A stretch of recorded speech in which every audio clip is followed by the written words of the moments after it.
السلام عليكم خوتي، وان شاء الله تكونوا بخير. مرحبا بكم في المناقشه تاع الحلقه الثامنه المسلسل فروم الجزء الثالث. على بالي ما ناقشت الحلقه السابعه، جماعه الحلقه هذه كانت سيئه بزاف، ما قدرتش نناقشها، الاحداث ما كانش فيها تقريبا نهائيا غير تمطيط، والحلقه هذه حصلت على اسوأ تقييم بالنسبه لي، والتقييم للحلقه هذه هو 5/10. والتقييم تاع الخمسه هادو داتها فقط من الاحداث تاع الجين اللي بدات تتطور، والحادثه اللي صارت مع فاطمه وتيري كي فاطمه قتلت تيري. لهذا السبب عطيتها 5. كون ما صراوش الاحداث هادو نمد لها 3 ولا 4. المهم قبل ما نبدا نناقش معاكم الحلقه هذه، حبيت نقول لكم بلي راني ناقشت الحلقات اللي فاتوا، راح تلقاو اللينك تاعهم في الديسكريبشن. بدون اطاله جماعه خلينا نبداو في المناقشه تاعنا تاع نهار اليوم. بسم الله الرحمن الرحيم، ليتس جو.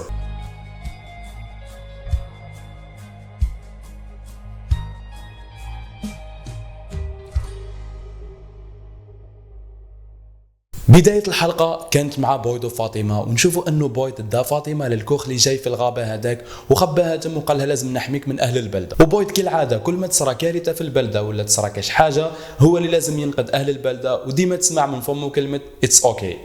كلش عنده بسيط. الجم نشوفوا يقنع فاطمة باش تقعد في هذا الكوخ وتبقى بعيدة على اهل البلدة. ايضا نشوفوا احداث على سبيل المثال جيد كي تعرف بهنري اللي هو والد فيكتور، ونشوفوا الجين يتبع بزاف في آلة التصوير هذيك، وكانت كل مرة تخرج له صورة وهو يروح يتبعها، يعني يتبع الرمز هذاك وين راح يوصله. لكن حاجه حبيت نحكي عليها على شخصيه الجين اللي هي سبحان الله كيفاش يعني في الحلقات هادو كامل ما بانتش انه شخصيه محوريه، حتى مشات الحلقات ومطونا بزاف الاحداث، فجاه شخصيه الجين تحول هذيك الشخصيه اللي عندها بزاف دور في البلده، ولا تحرك بزاف الاحداث. سلو داون. علاش يعني التمطيط تاع الحلقات هذو كامل اللي كانوا معمرين بالمشاهد اللي ما عندهم حتى معنى، حتى توصل للحلقه هذه الساعه باش تولي تعطيني الشخصيه تاع الجين، تولي يعني تشرحها لي بطريقه سريعه بزاف. كانوا قادرين يديروا لنا الاحداث تاع الجين هادو من اللي بدا المسلسل. علاش يعني كنتوا تعمروا لنا المسلسل بالفراغات ولا بالسيف تمطوا فيه باش يوصل 8 حلقات؟ صدقوني مسلسل فروم هذا كون اختصروه راح يجي في 5 حلقات ولا 6، وكون يزيدوا يختصروه يمدوا لنا المفيد كانوا قادرين يديروه فيلم اصلا. المهم ما عليناش. بعيدا عن انه اهل القريه اكتشفوا باللي الجثه تاع تيري طايحه في الكوخ هذاك اللي ما حاطين الخضره الفاسده، قلت تنوض الفوضى ويتخذوا قرار انه يحقوا شكون اللي قتل تيري، وعموما انه التهمه هذه راح تتوجه لساره بحكم انه كان عندها سوابق في البلده هذه. نشوفوا في الجهه الاخرى جولي تحكي مع راندول وتقنع فيه انها تعاود ترجع للبلاصه هذيك. راندول يحاول يقنعها بلي ما تعاودش ترجع للمكان هذاك اللي كانت فيه، ويقول لها اذا كنتي حابه تبقاي بخير جبدي على البلاصه هذيك ما تروحيش ليها. هذا الممثل اللي دار شخصيه راندول كون عطاو له اسباس بزاف، صدقوني راح يلعب مليح وراح يمد لنا شخصيه رائعه. لكن عندي ملاحظه صغيره ثاني، كيفاش حتى تطورت العلاقه بين الشخصيات هادو في وقت وجيز جدا، يعني ما كاش حتى يعني شرح منطقي، مع العلم انه كنا ما نشوفوهمش يتلاقاو بزاف في الجزء هذا. صناع المسلسل هادو كي قرب يخلص المسلسل تاعهم بداو يزربوا في الاحداث ويبداو يزربوا لنا في الشخصيات كيفاش تتعامل مع بعضها، وكلش عاد سريع، والسبب راجع للتمطيط اللي كانوا يديروا فيه. قلت لكم باللي كان الحوار تاعهم فارغ بزاف، والاحداث كانت عباره عن تمطيط، وكان اصلا المشاهد صدقوني قلت لكم كنت نحيه من المسلسل ما يتبدل والو. بعدها نروحوا عند فيكتور وهو كان في البيسمنت تاع ساره. الجم فيكتور يدخل في حاله كارثيه ويبدا يقول لها باللي لازم الدميه هذيك تهدر، والحاجه هذه كنت اشرت لها في الحلقه اللي فاتت وقلت في راسي اذا كان صح اللغز تاع البلده مبني على دميه المسلسل هذا راح نحبسه. يعني صراحه المشاهد السطحيه في السيناريو وليت نحس في المسلسل تافه. قلت شوف شحال من حلقه شفناها ومع الاخر يظهر حل اللغز في دميه محال. والتم فيكتور يبدا يطلق في اللهبال تاعو ويقول ساره خلاص لازم تهدر الدميه هذه، ويقول لها روح عند طابطه هي اللي لازم تعاوني، وما فهمتش علاش هي بالضبط. المهم التم ساره تروح عند طابطه وتعاود تجيبها للبيسمنت عند فيكتور، وفيكتور يبدا يقول لها لازم الدميه هذه تهدر. طابطه اصلا ما فاهمه والو وتقول له بالعقل فهمني على الاقل واش كاين. فيكتور يقول لها الدميه هذه لازم تهدر ولازم تعطينا السر هذا اللي هو يقدر يعاون سكان البلده في حل اللغز. وبعدها نروحوا عند منزل جيد. التم وين كان عنده والد فيكتور اللي هو هنري، يدخل عليه جيم ويبداو يدابزوا بيناتهم، يقول له ما تزيدش تدخل العائله تاعي في الحكايات تاعك هادو، اذا حاب تحل اللغز حله بعيد وحدك وما تدخلش العائله تاعي فيه. يقول له مانيش انا اللي ندخل في العائله تاعك، اصلا طابطه هي اللي جات عندي وشافت الرسومات هادو اللي كنت نرسم فيهم، وقالت لي لازم نروح للبلاصه هذه اللي فيها تري ريد سونز، وقالت له لازم نعرف واش كاين، لانه هذاك البلاصه كيف قلنا عليها قلنا انه طابطه كانت تشوفها كي كانت صغيره، يعني كانت الرؤيه هذيك هي اللي تجي لطابطه وهي صغيره كما كان يصرى لوالده فيكتور. وجاي يقول لجيم خلاص انا ما ندخلش العائله تاعك، يعني ما راحش ندخل ولادك الصغار في الحكايه هذه،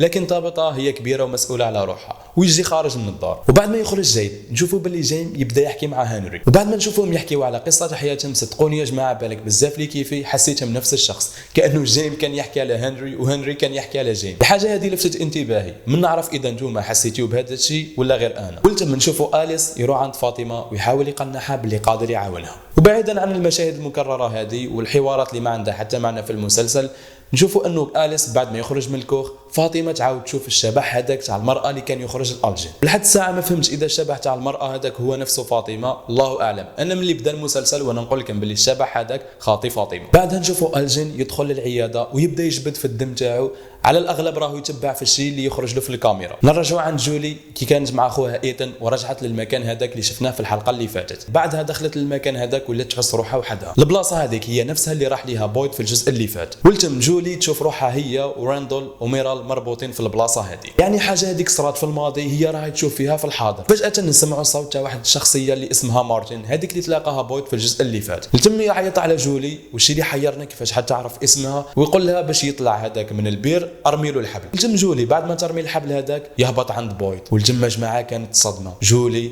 كانت في المستقبل وبويد في الوقت هذاك كان في الماضي، وما فهمتش انه المسلسل هذا ولا يلعب بين الابعاد الزمنيه بين المستقبل وبين الماضي. بعدها نشوفوا جولي تكمل تمشي في الانفاق هذوك، من بعد تسمع الصوت تاع الوالده تاعها، تزيد تمشي شويه تبدا تسمع العياط تاع الدراري الصغار هذوك يعيطوا بالجمله المعهوده انكوي. لحد الساعه ما فهمتش واش معناها. وبعدها نروحوا للبلده ونشوفوا انه بويد يهدر لدونا على القصه تاع فاطمه ويقول لها هي اللي قتلت تالي. التم دونا تنقلب على بويد وتقول له لازم انت تقول لهم، على خاطر كل ما تقول لهمش راح نقول لهم انا. والحاجه هذه حيرتني، دونا من وقتاش تنقلب على بويد وموالفه اصلا ديما تسمع كلامه. والحاجه اللي ما فهمتهاش علاش بدلت طريقه المعامله معاه. نشوفوا طابطه تحاول تفكر فيكتور بشويه واش صرا معاه كي كان صغير، كيفاش شاف جاسبر كان يحكي مع كريستوفر، ومن بعد ظهرت الحقيقه انه كريستوفر كان يحكي مع الطفل هذاك اللي لابس الابيض. ولتم فهمنا انه الطفل هذاك كان يقول لكريستوفر انه الحل هو في البدايات، يعني الحل تاع النهايه هو في البدايه. العكس صحيح، الحل تاع النهايه في البدايه. وبعيدا عن هذاك الشيء كان يحكي له على الاطفال هذوك اللي كانت تشوفهم طابطه، وقال له باللي الحل انك باش تعاونهم لازم تدخل في الشجره هذيك،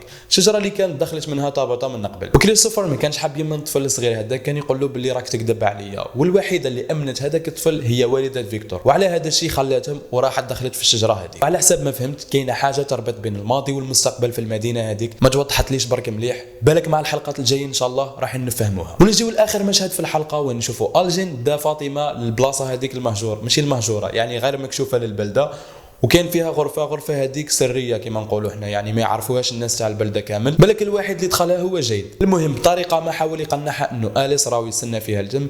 من بعد نشوفوا انه يقول لها لازم تدخلي هنا وتبقاي هنا، هذا باش نقدر نحميك ونحمي الطفل اللي عندك. التم فاطمه تقول له ما عندي حتى طفل، يقول لها لا عندك طفل بصح هو ماشي تاعك. ما هذا يا هذا ما لا تاع شكون. الجم في نهايه الحلقه نشوفوا الجين كانه قاعد يختطف في فاطمه وخلاها بالسيف تدخل للغرفه هذيك. وهنا خلصت الحلقه الثامنه بمشهد كريبي نوعا ما ولا اكورد خليني نقول ماهوش مفهوم. المهم ما عليناش، الحلقه هذه صح كانت مليحه، والان نروحوا للعيوب والمميزات تاعها. كي نقول لك مليحه باينه باللي عندها عيوب، والحاجه الاولى راح نبداو بالعيوب. العيب الاول اللي هو التطور السريع للشخصيات، كما على سبيل المثال شخصيه الجين مباشره شفناها ولات شخصيه محوريه وتغير بزاف في احداث المسلسل. عيب ثاني صرا في الحلقه اللي فاتت وزاد صرا في الحلقه هذه.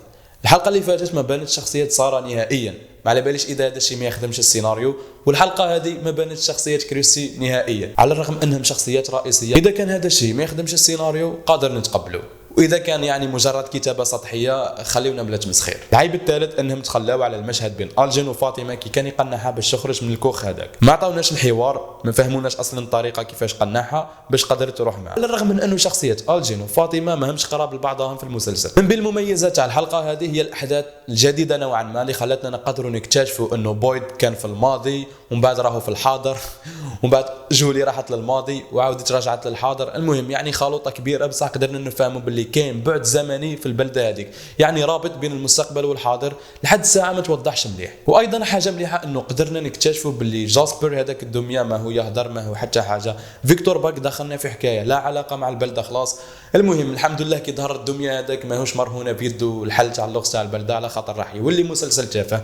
المهم كريستوفر كان يحكي مع الطفل هذاك اللي كان لابس الابيض اللي تشوفه طابطه وكان صاحب فيكتور زعما كي كان وحده في البلده هذيك. المهم فهمنا باللي الطفل هذاك الصغير كان عنده رساله حب حب يوصلها لكريستوفر وحب يفهمه كيفاش انه يحمي الدراري الصغار هذوك اللي كانت تشوفهم طابطه اللي عيطوا بالصوت هذاك تاع انكوي. المهم الحلقه هذه قدرت تفسر لنا نوعا ما واش صاري في البلده وبدينا نفهموا تقريبا واش كاين. على العموم الحلقه كانت مليحه، ما هي سيئه وما هيش مليحه بزاف، نقدر نعطيها التقييم 7 على 10. هنا تخلص المناقشه تاعنا تاع نهار اليوم، نتمنى ان شاء الله تكون عجبتكم. كانت امور يعني عديت عليها سطحيا، ما حبيتش نتعمق فيها بزاف حتى نشوف الحلقات الجايين، وكي نشوف الحلقات الجايين راح نتاكد من امور ممكن نزيدوا نتطرقوا لها ونديروا لها تفاصيل وحدها، يعني ما ندخلها في حتى حلقه، ندير تفسير وحده. واذا عجبتكم المناقشه تاع نهار اليوم لايك فولو وخلينا رايك في التعليقات. دوك ما بقى لنا غير نستناو الحلقتين الاخيرتين من هذا المسلسل، ان شاء الله يكونوا ملاح وان شاء الله يكونوا خير من الحلقه هذه. من هذاك الوقت ان شاء الله تهلاو في رواحكم ونتلاقاو ان شاء الله في الفيديو الجاي. بيس عليكم.